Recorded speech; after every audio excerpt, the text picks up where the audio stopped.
سلامونه او نیکې هیلې د هیله اکاډمي درنو څارونکو یو ځل بیا ښه راغلاست. خوشحاله یم چې د کمپیوټر د بنسټونو کورس په لړ کې د دویم لوست په وړاندې کولو سره ستاسې په چوپړ کې په دې درس کې به د کمپیوټر پیژندنه ترسره کړو. د دې درس د لوستلو موخه دا ده چې د کمپیوټر له لومړنیو برخو سره آشنا شو او د کمپیوټر په اړه لومړني معلومات ترلاسه کړو. د کمپیوټر تعریف په داسې توګه کولی شو چې کمپیوټر یوه برقي آله ده چې د معلوماتو د پروسس او د محاسباتو د ترسره کولو لپاره رامنځته شوې ده. کمپیوټر یوه برقي آله ده څه مطلب؟ یعنی دا چې کمپیوټر د برق په واسطه کار کوي. که لپټاپ د چارج لري هم د برق په واسطه کیږي او که ډیسکټاپ ده په مستقیمه توګه روښانه کیږي هغه هم د برق په واسطه کیږي. یعنی کارکرد یې د برق په واسطه ده. او د معلوماتو د پروسس لپاره یعنی کوم معلومات چې موږ ورته ورکوو او غواړو چې هغه موږ ته په کوم ډول ترسره کړي دغه د پروسس په لا ښه توګه کوي او همداراز د محاسباتو د ترسره کولو لپاره یعنی په بانکونو کې چې کوم محاسبات ترسره کیږي په لویو شرکتونو کې په وړو شرکتونو کې وړو کاروبارونو کې سترو کاروبارونو کې چې کوم محاسبات ترسره کیږي د ډیټابیس په شکل همداراز نورې کړنې چې موږ ترې تمه لرو هغه ټولې موږ ته کمپیوټر په لا ښه توګه کوي او دا آله کولی شي چې د ورکړل شوي معلومات ترلاسه ثبت ترسره او تولید کړي. یعنی کوم معلومات چې موږ کمپیوټر ته ورکوو هغه کولی شي چې موږ څخه واخلي ثبت کړي او کوم تمه چې موږ ترې لرو غواړو چې کوم څه پکې ترسره کړو هغه ترسره کوي او آوټپوټ په توګه یا د هارډ په توګه چې موږ غواړو ترې ترلاسه کړو په هغه شکل یې بیرته موږ ته تولید کړي. او همداراز د کمپیوټر ځانګړنې موږ دلته له شپږو څخه یادونه کوو چې اول یې دقت ده. یعنی کمپیوټر ټول چارې کولی شي چې په دقت سره ترسره کړي. یعنی که چیرې موږ محاسبات غواړو د ډیټابیس لارې هغه کولی شي په دقت سره موږ ترسره کړي. همداراز موږ که د ډیزاین په برخه کې وګورو چې موږ مثلا غواړو یو څه ډیزاین کړو نو په کمپیوټر کولی شو په همغه دقت سره یا په کومه ښه توګه چې ممکن وي هغه کمپیوټر موږ ته ترسره کوي. همداراز چټکتیا کمپیوټر کولی شي چې بې شمېره عملیې په څو شیبو کې ترسره کړي. یعنی اکثرا په بانکونو کې به هم لیدلي چې د بېلابېلو څانګو د بېلابېلو ښارونو د بېلابېلو هیوادونو البته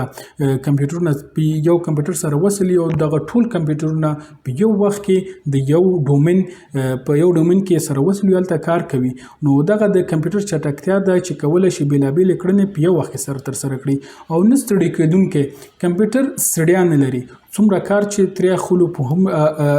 بیا هم نه ستړی کېږي کولی شي موږ ته کار وکړي. او البته دا د کمپیوټر د کارکرد پورې تړلې ده. څومره چې کمپیوټر قوي اوسي په هغه توګه لا چټک کار کوي او تاسې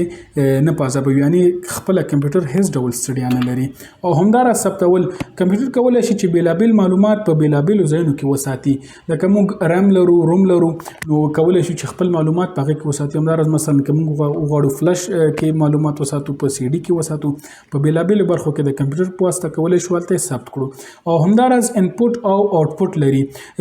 لکه انپوټ څه مطلب لکه ماوس کیبورډ او همداراز آوټپوټ لکه مانیټور او پرنټر دا په راتلونکي درس کې په راتلونکي سلایډونو کې شته هلته بیا تاسو ته تشریح کړو. او برنامه مانونکی ده د سافټویرونو په مرسته کمپیوټر کولی شي چې بېلابېلې چارې ترسره کړي. یعنی کله چې موږ غواړو په کمپیوټر کې کوم څه ترسره کړو کوم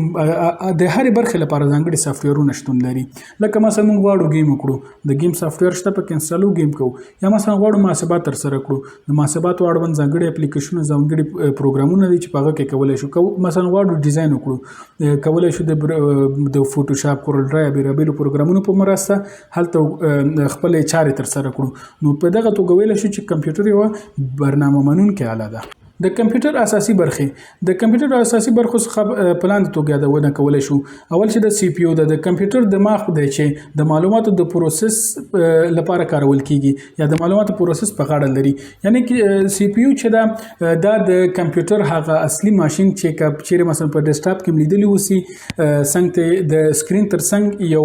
ماشین په توګه څیښي هغه سی پی یو ده. نو دا څه کوي دا د کمپیوټر د دماغ په څیر دی. ټول معلومات ټولې کړنې ټولې چارې ټوله همغږي په هغه کې ترسره کیږي. بیا په سی پی یو په مانیټور کې موږ ته ښایي که چیرې ماوس موږ وصل کوو په سی پی یو کې وصل کوو کیبورډ وصل کوو په سی پی یو کې وصل کیږي که لاوډ سپیکر هر څه هلته وصل کیږي او د هغې په مرسته بیا موږ ته معلومات پروسس کیږي. همداراز رم لرو دا چې لنډمهاله حافظه ده چې معلومات په ځان کې ساتي. د رم په کمپیوټر کې د لنډمهالې حافظې ته ویل کیږي چې معلومات د لنډې مودې لپاره په ځان کې ساتي. او اوږدمهاله حافظه یا موږ چې روم هم ورته وایو معلومات په تلپاتې توګه ذخیره کوي لکه هارد ډیسک مثلا موږ په خپل کمپیوټر کې مثلا کچیر فلمونه لرو درسونه لرو پروګرامونه لرو اپلیکیشنونه دا ټول موږ په اوږدمهاله حافظه کې یا هارد ډیسک کې ذخیره کوو چې دا د اوږدې مودې لپاره موږ ته معلومات ساتي مادربورډ د کمپیوټر مرکزی تخت دی چې بیلابېلې برخې یې له یو بل سره نښلوي په کمپیوټر کې لکه په موبایل کې کوم پام کړی کله مو خلاص کړی وي د موبایل تخت چې ورته وایي په کمپیوټر کې هم هغه تخت شته چې د مادربورډ ویل کیږي نو په دې کې د دې دنده دا ده چې د کمپیوټر ټول برخې یو بل سره نښلوي لکه ماوس کیبورډ لاوډ سپیکر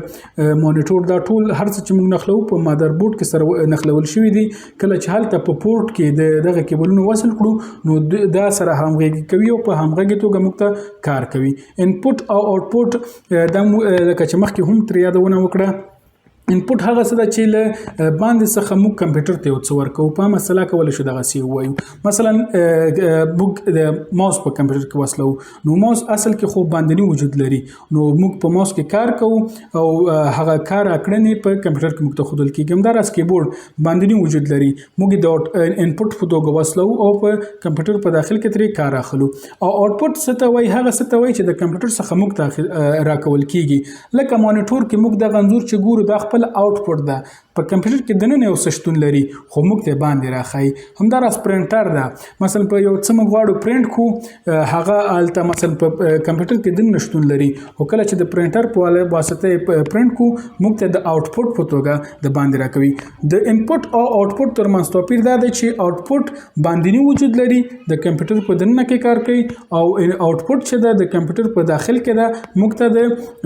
باندې یو څه بیرته راکوي یا راښایي یا ترلاسه کوي موږ ته انپوټ او آوټپوټ مو لکه څنګه چې وړاندې هم در وپېژانده بیا هم وایو چې هغه وسایل دي چې د کمپیوټر اړیکه له بهرني چاپیریال سره ټینګوي لکه هم ویل چې د انپوټ په واسطه د باندني شیان په کمپیوټر کې کار کوو او د آوټپوټ څخه د کمپیوټر دننه څخه اطلاعات بیرته موږ خپل اخلو دا وسایل کمپیوټر ته د معلوماتو په ورکړه او بیرته ترلاسه کولو کې مرسته کوي په اوسني پیر کې دا وسایل په پراخه کچه رامنځته شوي دي یعنې ورځ تر بلې د پراخېدو په حال کې دي نوي شیان پکې رامنځته کېږي او خلکو ته سهولتونه ایجادوي